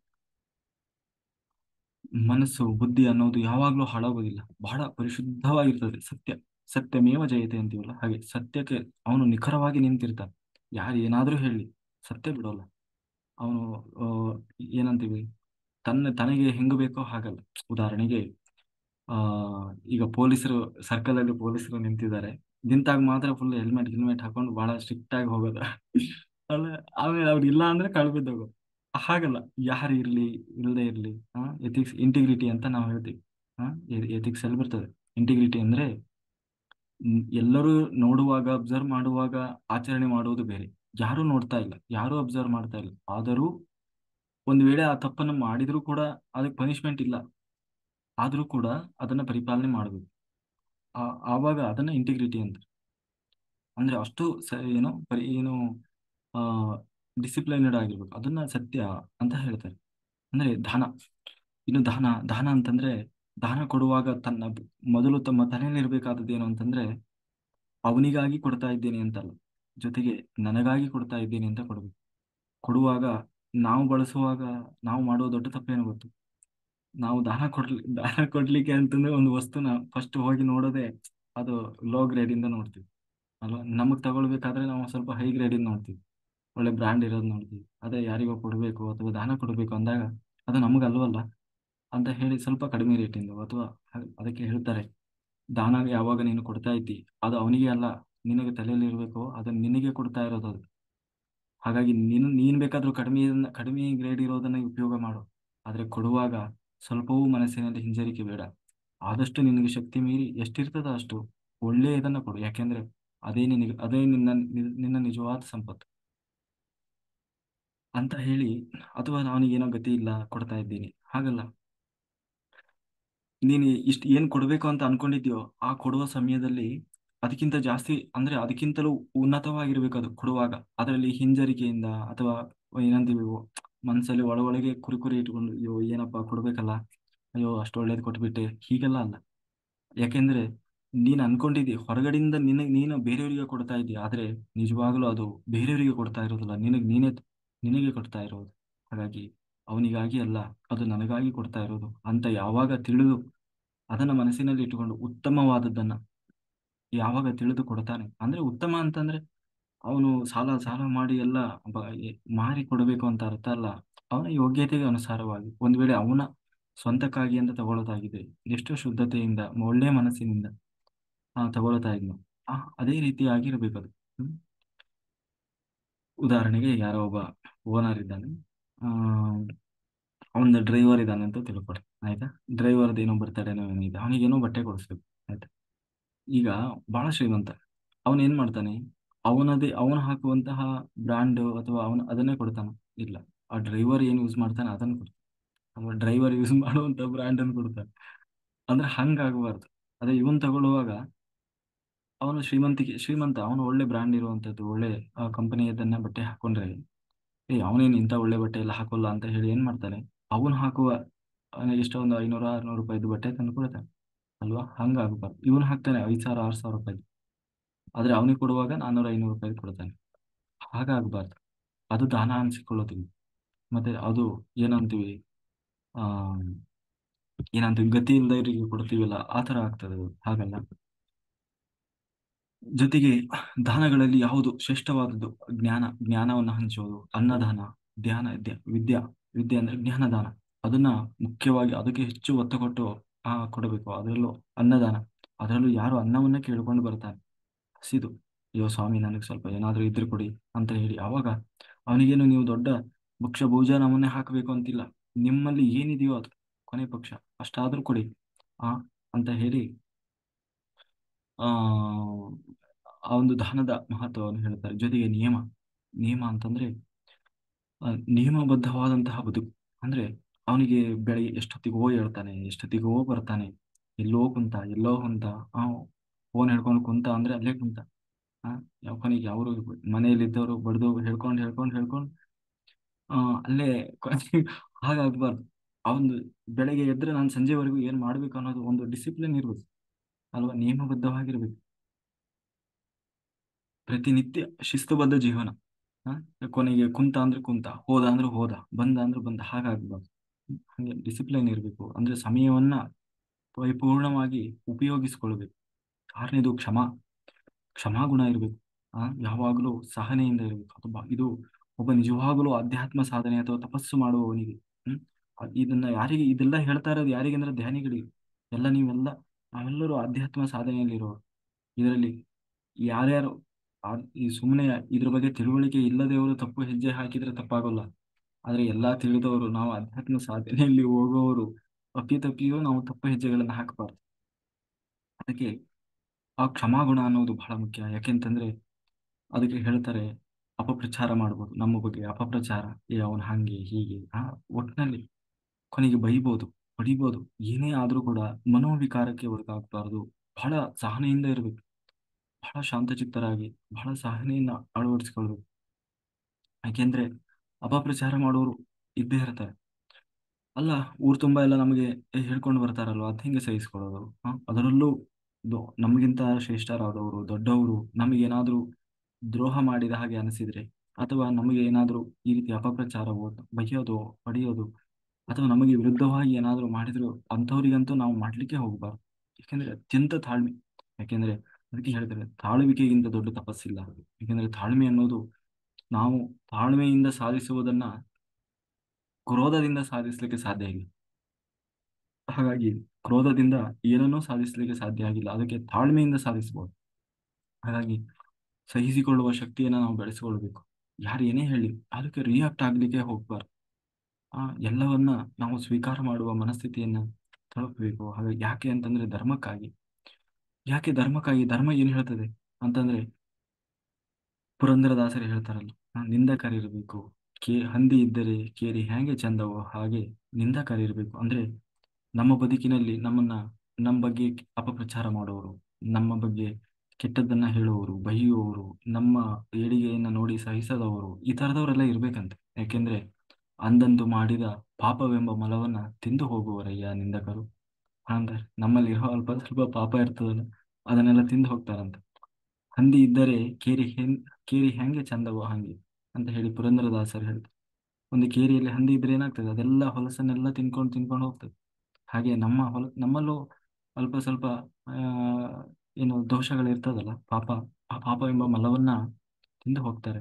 ಹಾಗಾಗಿ ಅವ್ರು ಇರಬೇಕು ನಿಂದಕರು ಅಂತ ಹೇಳಿ ಆ ಅದು ಧರ್ಮ ಹೇಳ್ತದೆ. ಅದನ್ನ ಜ್ಞಾನಿ ಆದವನು ತಿಳ್ಕೊಂಡಿರ್ತಾನೆ. ಅವ್ರು ಒಂದ್ ವೇಳೆ ನನ್ನ ಬಗ್ಗೆ ಅಪಪ್ರಚಾರ ಬೈತಾ ಇದ್ದಾರಾ, ಹೊಡಿತಾ ಇದ್ದಾರಾ, ಅನಾವಶ್ಯಕವಾಗಿ ಬೈತಾ ಇದ್ದಾರೆ ಅಂತಂದ್ರೆ ಸುಮ್ಮನೆ ಇದ್ದು ಬಿಡ್ಬೇಕು. ಅವಾಗ ಏನಾಗ್ತದೆ, ನಮ್ಮ ನಮ್ಮ ಪಾಪ ಕಳ್ಕೊಂಡು ಏನು ತಿಂದು ಹೋಗ್ತಾ ಇದ್ದಾರೆ, ಅವರು ನಮ್ಮ ಪಾಪ ಕಳೀತಾ ಇದ್ದಾರೆ ಅಂತ ಹೇಳಿ. ಜೊತೆಗೆ ಅಲ್ಲ ಹೌದು, ಈಗ ಆದ್ರೆ ಏನ್ ಮಾಡೋದು, ಊರು ತುಂಬಾ ಎಲ್ಲ ನಮ್ಮ ಬಗ್ಗೆ ಅಪಪ್ರಚಾರ ಮಾಡಿ ಬಿಡ್ತಾರಲ್ಲ. ಏನೋ ಅವ್ರು ಹಾಗೆ ಹೀಗೆ ಅಂತ ಇಲ್ಲೆಲ್ಲ ಹೇಳ್ಕೊಂಡು ಬರ್ತಾರೆ. ಯಾರು ನಾವು ಕೇಳಿದ್ರು ಹೌದಂತೆ ಹೀಗಂತ, ಹೌದಾ ಹೀಗಂತೆ, ಹೌದಾ ಅಂತ ಕೇಳ್ತಾರೆ ಜನರು. ನಾವು ಮುಖ ಎತ್ಕೊಂಡು ಓಡಾಡೋದು ಹೀಗೆ. ಅದಕ್ಕೆ ಹೇಳ್ತಾರೆ, ಅದು ಎಷ್ಟು ದಿವಸ ಆಗ್ಲಿಕ್ಕೆ ಆಗ್ತದೆ? ಸ್ವಲ್ಪ ದಿನದವರೆಗೆ ಆ ಆ ನಡಿಬಹುದೇ ಹೊರತು ಆಮೇಲೆ ಆಮೇಲೆ, ಯಾಕೆಂದ್ರೆ ಸತ್ಯ ಪರಿವರ್ತನೆ ಜಗದ ನಿಯಮ. ಇವತ್ತಲ್ಲ ನಾಳೆ ಸತ್ಯ ಏನು ಅನ್ನೋದು ಗೊತ್ತಾಗೇ ಆಗ್ತದೆ ಅಲ್ವಾ? ಗೊತ್ತಾದಾಗ ಏನಾಗ್ತದೆ, ಅವರಿಗೆ ನಿಧಾನವಾಗಿ ಅವರ ಗುಣ ಏನು, ಅವರ ಒಂದು ಬುದ್ಧಿ ಏನು ಅನ್ನೋದು ನಿಧಾನವಾಗಿ ಗೊತ್ತಾಗ್ಲಿಕ್ಕೆ ಶುರು ಆಗ್ತದೆ. ಅವಾಗ ಆ, ಏನೋ ಎಲ್ಲರಿಗೂ ಅರಿವಿಗೆ ಬಂದೇ ಬರ್ತದೆ, ಓಹೋ ಪಾಪ ಅವ್ರಂತವ್ರಲ್ಲ, ಆ ನೋಡಿ ಇವ್ರು ಸುಮ್ಮನೆ ಹೀಗೆಲ್ಲ ಹೇಳ್ಬಿಟ್ರು ಅಂತ ಹೇಳಿ. ಆಮೇಲೆ ತನ್ನಷ್ಟು ತಾನೇ ಅರಿವಿಗೆ ಬರ್ತದೆ. ಎಲ್ಲರೂ ಅವಾಗ ನಿನ್ನನ್ನೇ ಒಪ್ಪಿಕೊಳ್ತಾರೆ. ಅವಾಗ ನಿನ್ನ ಬಗ್ಗೆ ಇನ್ನೂ ಗೌರವ ಜಾಸ್ತಿ ಆಗ್ತದೆ. ಯಾಕೆಂದ್ರೆ ನೀನು ತಪ್ಪು ಮಾಡದೇ ಇದ್ರು, ನಿನ್ನ ಬಗ್ಗೆ ಅಷ್ಟೆಲ್ಲ ಅಪಪ್ರಚಾರ, ಕೆಟ್ಟದನ್ನ ಬೈದ್ರು, ಹೊಡೆದ್ರು, ಆದ್ರೂ ನೀನು ಅದಕ್ಕೆ ಏನು ನೀನು ಪ್ರತಿಯಾಗಿ ಏನೂ ಮಾಡ್ಲಿಲ್ವಲ್ಲ. ಅಂದ್ರೆ ನೀನ್ ಎಂತ ಮನುಷ್ಯ ಇರ್ಬೋದು, ಎಷ್ಟು ದೊಡ್ಡವನು ಇರ್ಬೋದು, ನಿನ್ನಲ್ಲಿ ನಿಜವಾಗ್ಲೂ ನೀನು ನಿನ್ನಂತ ಇದ್ರೆ ನಿನ್ನ ಹಾಗಿರ್ಬೇಕು ಅಂತ ಹೇಳಿ ಅವನನ್ನ ಏನು ಕೊನೆಯವರೆಗೂ ಅವನನ್ನ ಪಾಲನೆ ಮಾಡ್ತಾರೆ. ಜೊತೆಗೆ ಶುಚಿತ್ವ ಅನ್ನೋದು ಬಹಳ ಮುಖ್ಯ. ಶೌಚ ಅಂದ್ರೆ ಮಡಿ, ಮಡಿ ಅಂತೀವಲ್ಲ, ಹಾಗೆ ಶುಚಿತ್ವ ಅಂತಂದ್ರೆ ಹೊರಗಡೆಯಿಂದ ಮಾತ್ರ ಅಲ್ಲ, ಒಳಗಡೆಯಿಂದ, ಹೊರಗಿಂತಲೂ ಒಳಗಿಂದ ದೈಹಿಕವಾಗಿ ಪ್ರತಿನಿತ್ಯ ಸ್ನಾನ ಮಾಡಬೇಕು. ಹುಣ್ಣಿಮೆಗೆ ಅಮಾವಾಸ್ಯೆಗೆ ಒಂದ್ಸರಿ ಸ್ನಾನ ಅಲ್ಲ, ಪ್ರತಿದಿನ ಸ್ನಾನ ಮಾಡ್ಬೇಕು. ಇಲ್ಲ ಹಬ್ಬಕ್ಕೊಂದ್ಸರಿ, ಯುಗಾದಿಗೊಂದ್ಸರಿ, ನಾವು ಶಿವರಾತ್ರಿಗೆ ಒಂದ್ಸರಿ ಸ್ನಾನ ಮಾಡೋರು ಇದಾರೆ. ಯುಗಾದಿಗೊಂದ್ಸರಿ ಶಿವರಾತ್ರಿಗೊಂದ್ಸರಿ ಸ್ನಾನ ಮಾಡೋರು ಇದಾರೆ. ಹುಣ್ಣಿಮೆಗೊಂದ್ಸರಿ, ಅಮಾವಾಸ್ಯೆಗೊಂದ್ಸರಿ ಅಂತ ಹೇಳಿ ಹಾಗಾಗ್ಬಾರ್ದು. ಪ್ರತಿನಿತ್ಯ ಸಾಧ್ಯವಾದ್ರೆ 2 ಹೊತ್ತು ಸ್ನಾನ ಮಾಡ್ಬೇಕು. ಹ ಯಾಕೆ ಸ್ನಾನ ಮಾಡ್ಬೇಕು ಅಂತಂದ್ರೆ ನಮ್ದು ಆರ ಆರ ಅನ್ನೋದು ಇರ್ತದಲ್ಲ. ಇವತ್ತೊಬ್ಬ ಮಾಸ್ಟರ್ ಅದ ಕೇಳ್ತಾ ಇದ್ರು, ನಾವು ಹೊರಗಡೆ ಹೋಗಿರ್ತೀವಿ ಅಲ್ವಾ, ಹೊರಗಡೆ ಹೋಗಿರ್ತೀವಿ, ಅಲ್ಲೆಲ್ಲ ಏನು ದೊಡ್ಡ ದೊಡ್ಡ ಗುಂಪಿನಲ್ಲಿ ಹೋಗಿರ್ತೀವಿ, ಮಾರ್ಕೆಟ್ ಎಲ್ಲೆಲ್ಲ ಹೋಗ್ತೀವಿ. ಆದ್ರೆ ಹೋದಲ್ಲಿ ಎಲ್ಲರೂ ನಾವು ಎಲ್ಲ ಧ್ಯಾನಿಗಳೇ ಇರಲ್ಲ, ಎಲ್ಲ ವಿಭಿನ್ನ ರೀತಿಯ ಜನ ಬಂದಿರ್ತಾರೆ. ಅದರಲ್ಲಿ ಎಷ್ಟೋ ಜನರದ್ದು ಮನೋವಿಕಾರಗಳು ಏನೇನೇ ಇರ್ತದೆ. ಅವಾಗ ಏನಾಗ್ತದೆ, ನಮ್ದು ಡಿಸ್ಟರ್ಬ್ ಆಗ್ತದೆ. ಅಂದ್ರೆ ನಮ್ಮಲ್ಲಿ ಆರ ಅಂತೀವಲ್ಲ, ಪೊಲ್ಯೂಟ್ ಆಗ್ತದೆ. ಹೋಗಿ ಬಂದಾಗ ನೀವು ಬೇಕಾದ್ರೆ ನೋಡಿ, ಹೊರಗಡೆ ಎಲ್ಲ ಸುತ್ತಾಡ್ಕೊಂಡು ಬನ್ನಿ, ಮನೆಗೆ ಬಂದು ಕುತ್ಕೊಂಡ್ರೆ ಏನೋ ಒಂಥರ ಬಹಳ ಸುಸ್ತಾಗಿರ್ತದೆ. ಅಂಥದ್ದು ಏನು ಜಾಸ್ತಿ ಮಾಡಿರೋಲ್ಲ, ಆದ್ರೂ ಬಹಳ ಸುಸ್ತಾಗಿರ್ತದೆ. ಕಾರಣ ಏನು ಅಂದ್ರೆ ನಮ್ದು ಆರ ಪೊಲ್ಯೂಟ್ ಆಗಿರ್ತದೆ. ಅಂದ್ರೆ ಶಕ್ತಿ ಕ್ಷೇತ್ರ ಅಂದ್ರೆ ಅವರ ನಮ್ಮ ಆರ ಅಂತಂದ್ರೆ ನಮ್ಮ ಎಥೆರಿಕ್ ಬಾಡಿ ಇರ್ತದಲ್ಲ, ನಮ್ಮ ಎಥೆರಿಕ್ ಬಾಡಿಗೆ ಒಂದು ಗುಣ ಇದೆ. ಏನು ಅಂತಂದ್ರೆ ಎಲ್ಲವನ್ನ ಅಟ್ರಾಕ್ಟ್ ಎಳ್ಕೊಳ್ಳುವ ಶಕ್ತಿ. ಅದಕ್ಕೆ ಒಳ್ಳೇದು ಕೆಟ್ಟದ್ದು ಅಂತ ಗೊತ್ತಿಲ್ಲ, ಒಟ್ಟಿನಲ್ಲಿ ಎಲ್ಲರಿಗೂ ಕನೆಕ್ಟ್ ಆಗಿ ಎಳ್ಕೊಳ್ತದೆ. ಎಷ್ಟು ಅಂತಂದ್ರೆ ನಾವು ಒಬ್ರನ್ನೊಬ್ರು ಟಚ್ ಮಾಡ್ಬೇಕು ಅಂತಿಲ್ಲ, ಆ ಸ್ವಲ್ಪ ಹತ್ತಿರದಲ್ಲಿ ಹೋಗಿ ನಿಂತರೂ ಕೂಡ ಅವರಲ್ಲಿರುವುದನ್ನ ಎಳ್ಕೊಳ್ತದೆ. ಆ ಎನರ್ಜಿ, ಆ ಫ್ರೀಕ್ವೆನ್ಸಿ ಅಂತೀವಲ್ಲ, ಅದನ್ನ ಕನೆಕ್ಟ್ ಆಗಿ ಎಳ್ಕೊಳ್ಳುವ ಶಕ್ತಿ ಎಥೆರಿಕ್ ಬಾಡಿಗಿದೆ, ನಮ್ಮ ಎರಡನೇ ಶರೀರ. ಅದನ್ನೇ ನಾವು ಅವಾಗ ಏನಾಗ್ತದೆ, ನಮ್ಮ ಶಕ್ತಿ ವಲಯ ಅಂತಂದ್ರೆ ನಮ್ಮ ಏನಂತೀವಿ, ಆರ ಅಂತೀವಲ್ಲ, ಸುತ್ತಲೂ ಒಂದು ಆರ ಅಂತೀವಿ, ಅದು ಪೊಲ್ಯೂಟ್ ಆಗ್ತದೆ, ಅಂದ್ರೆ ಡಿಸ್ಟರ್ಬ್ ಆಗ್ತದೆ. ಅದರಲ್ಲೂ ಎಲ್ಲರೂ ಧ್ಯಾನಿಗಳಲ್ಲದವರು ಜೊತೆಗಿದ್ರೆ ಅದು ಗೊತ್ತಾಗಲ್ಲ ಅವ್ರಿಗೆ. ಆದ್ರೆ ಯಾರು ಧ್ಯಾನ ಮಾಡ್ತಾರೆ, ಅವ್ರೇ ಅವತ್ತು ಆಹಾರ ಏನಿರ್ತದೆ ಶುದ್ಧವಾಗಿರ್ತದೆ. ಒಂದು ಬಿಳಿ ಬಟ್ಟೆ ಮೇಲೆ, ಬಿಳಿ ಹಾಳೆ ಮೇಲೆ ಒಂದು ಸಣ್ಣ ಚುಕ್ಕಿನ ಒಂದು ಗಲೀಜಾದ್ರೆ ಏನಾಗ್ತದೆ, ಅದು ಅಸಹ್ಯವಾಗಿ ಕಾಣ್ತದಲ್ಲ, ಡಿಸ್ಟರ್ಬ್ ಆದಂಗೆ. ಹಾಗೆ ಇವರಿಗೆ ಸ್ವಲ್ಪ ಇದಾದ್ರೂ ಡಿಸ್ಟರ್ಬ್ ಆಗ್ಬಿಡ್ತದೆ. ಅವಾಗ ಏನ್ ಮಾಡ್ಬೇಕು? ಹಂಗಾರ ಅವ್ರನ್ನೆಲ್ಲ ಬೈಕೊಂತ ಓಡಾಡದ, ಜನ ಸರಿ ಇರಲ್ಲ, ಮಾರ್ಕೆಟ್ ಅಲ್ಲಿ ಹಂಗಿರ್ತಾರೆ ಹಿಂಗಿರ್ತಾರೆ, ಅಥವಾ ನಾನು ಅಲ್ಲಿ ಹೋಗಲ್ಲ ಇಲ್ಲಿ ಹೋಗಲ್ಲ ಅಂತ ಮನೇಲಿ ಕೂತ್ಕೊಳ್ಳಕ್ ಆಗ್ತದ? ಹಾಗೂ ಮಾಡಬಾರ್ದು. ಅದು ಯೋಗಿಗಳ ಲಕ್ಷಣ ಅಲ್ಲ. ಎಲ್ಲಾ ಕಡೆನೂ ಹೋಗ್ಬೇಕು, ಎಲ್ಲರ ಜೊತೆಗೆ ಬೆರಿಬೇಕು. ಆದ್ರೆ ಮನೆಗೆ ಬಂದ ಕೂಡಲೇ ಏನ್ ಮಾಡ್ಬೇಕಂದ್ರೆ ಫಸ್ಟ್ ಹೋಗಿ ಸ್ನಾನ ಮಾಡ್ಬೇಕು. ಎಲ್ಲಾನು ಆ ಬಟ್ಟೆಯನ್ನ ಬಿಚ್ಚಾಕಿ ಫಸ್ಟ್ ಸ್ನಾನ ಮಾಡ್ಬೇಕು. ಶುದ್ಧವಾಗಿ ಸ್ನಾನ ಮಾಡಿ, ಇನ್ನೂ ಸಾಧ್ಯವಾದ್ರೆ ಅದು ಕಲ್ಲು ಪಲ್ಲ ಬರ್ತದಲ್ಲ ಅದೆಲ್ಲ ಹಾಕಿ ಸ್ನಾನ ಮಾಡ್ಕೊಳ್ಬೇಕು. ಸ್ನಾನ ಮಾಡಿ ಒಳ್ಳೆ ಬಟ್ಟೆ ಹಾಕೋಬೇಕು. ಒಂದು ಅರ್ಧ ಗಂಟೆ ಕೂತ್ಕೊಂಡು ಧ್ಯಾನ ಮಾಡ್ಬೇಕು. ಅವಾಗ ಆಹಾರ ಪೂರ್ತಿ ಮೊದಲಿನ ಸ್ಥಿತಿ ಹೇಗಿತ್ತೋ ಆ ಸ್ಥಿತಿಗೆ ಬರ್ತದೆ. ಇಲ್ಲ ಅಂದ್ರೆ ನೀವು ಹಾಗೇ ಬಂದು ಕೂತ್ಕೊಂಡ್ರಿ ಅಂದ್ರೆ ನೀವು ಎಷ್ಟು ನಿದ್ದೆನಾದ್ರೂ ಮಾಡಿ, ಧ್ಯಾನನಾದ್ರೂ ಮಾಡಿ, ಸುಸ್ತು ಹೋಗಲ್ಲ. ಆಯ್ತಾ? ಹಾಗಾಗಿ ಹಾಗಾಗುತ್ತೆ ಅಂತ ಹೇಳಿ ನಾವು ಮನೇಲಿ ಕೂತ್ಕೊಂಡು ಹೊರಗೆ ಹೋಗದೆ ಇರಬಾರ್ದು. ಎಲ್ಲರ ಜೊತೆಗೆ ಹೋಗ್ಬೇಕು, ಬೆರಿಬೇಕು. ಅಲ್ಲಿ ಹೋದಲ್ಲಿ ನಾವು ಅವನು ಸರಿ ಇಲ್ಲ ಅಂತೆಲ್ಲ ಅವನು ಒಂದ್ ರೀತಿ ಮುಟ್ಟದೇ ಇರೋದು, ಅವ್ನು ನಾನ್ ವೆಜ್ ತಿಂತಾನೆ, ಅವ್ನು ಧ್ಯಾನ ಮಾಡಲ್ಲ ಅಂತ ಹೇಳಿ ಒಂದ್ ರೀತಿ ಏನಂತಾರೆ ಅದಕ್ಕೆ ಏನಂತೀವಿ, ಆ ನಾನ್ ಟಚೇಬಲ್ ಅಂತೀವಲ್ಲ, ಅಂದ್ರೆ ಹಾಗೂ ಆಗ್ಬಾರ್ದು. ಅದು ಧ್ಯಾನಿಗಳ ಲಕ್ಷಣ ಅಲ್ಲ. ಯಾಕಂದ್ರೆ ಎಲ್ಲರೊಳಗೂ ದೇವರಿದ್ದಾನೆ. ಆ ಒಂದು ಅರಿವು ಎಲ್ಲರಿಗೂ ಇರಬೇಕು. ಅವನು ಎಂತಹ ಶತ್ರುನೇ ಆಗಿರಲಿ, ಅವನು ಎಂತಹ ಪಾಪಿನೇ ಆಗಿರಲಿ, ಎಲ್ಲರೊಳಗೂ ದೇವರನ್ನ ಹುಡುಕುವ ಮನಸ್ಥಿತಿ ನಮ್ಮದಾಗಿರ್ಬೇಕು. ಅವನ ಕೆಟ್ಟ ಗುಣವನ್ನ, ಅವನಲ್ಲಿರೋ ದೋಷ ಹುಡುಕುವ ಬುದ್ಧಿ ನಮ್ಮದಾಗಬಾರ್ದು. ಅಲ್ಲ, ಅವನಲ್ಲೂ ಒಂದು ದೇವರಿದ್ದಾನಲ್ಲ, ಆ ದೇವರು ಎಲ್ಲಾದ್ರೂ ಕಾಣ್ತಾನ ಅಂತ ಹುಡುಕೋ ಪ್ರಯತ್ನ ಮಾಡ್ಬೇಕು. ಅಲ್ವಾ? ದೇವರು ಅಂದ್ರೆ ಏನು? ಅದೇ ಏನಂತೀವಿ, ಕರುಣೆ, ಪ್ರೀತಿ, ವಾತ್ಸಲ್ಯ, ಮಮತೆ. ಆ ರೂಪದಿಂದ ಪ್ರಕಟಗೊಳ್ತಾನೆ. ಆ ತರದ ಗುಣ ಎಲ್ಲಾದ್ರೂ ಇರ್ತದ ಅಂತ ಹುಡುಕುವ ಪ್ರಯತ್ನ ಮಾಡ್ಬೇಕು. ಯಾಕೆಂದ್ರೆ ಕೊಳಕು ಹುಡುಕೋದು ಹಂದಿಯ ಲಕ್ಷಣ ಅಲ್ವಾ? ಹಾಗಾಗಬಾರ್ದು. ಕೊಳಕು ಹುಡುಕುವುದು ಹಂದಿಗಳ ಲಕ್ಷಣ. ಯಾಕೆಂದ್ರೆ ಇದು ರಾಮಾಯಣದಲ್ಲಿ ಬರ್ತದೆ.